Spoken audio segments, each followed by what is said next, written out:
Si j'ai un conseil à donner aux jeunes qui veulent se lancer dans l'économie sociale et solidaire, c'est qu'il ne faut pas hésiter à le faire. Comme je disais tout à l'heure, il n'y a pas de honte à pas savoir très bien ce qu'on veut faire avec son idée. Il n'y a pas de honte à abandonner son idée ou son projet à un moment donné parce qu'on se rend compte que pour quelque raison que ce soit, eh ben, ça ne marchera pas pour soi.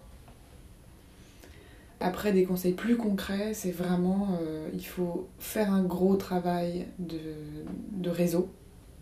Et le réseau dans l'économie sociale et solidaire est assez bien structuré, donc c'est pas difficile de savoir où se passent les choses, etc. En fait, c'est un gros boulot de culot.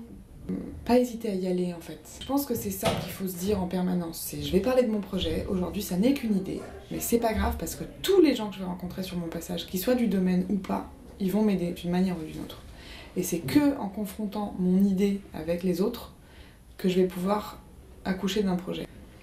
Et d'ailleurs, toutes ces personnes-là, alors pas toutes, mais une grosse partie de ces personnes-là, derrière, ont été des soutiens pour monter le projet. C'est-à-dire, une fois que j'avais accouché du projet, eh ben, je pouvais toujours retourner vers eux. Parce que s'il y a une autre chose à dire, c'est qu'il ne faut pas rester dans son domaine. Mais c'était très important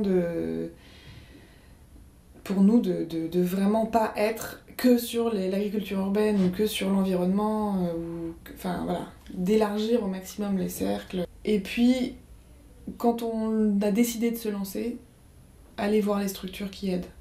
Et si on rentre pas dans une couveuse, qu'on rentre pas dans un incubateur, qu'on n'a pas la possibilité d'entrer dans une structure, eh ben on trouve quelqu'un qui fait office de parrain ou de marraine, avec qui on a rendez-vous toutes les 2 semaines pour parler de ses avancées. Parce que tout seul, ça n'est pas possible.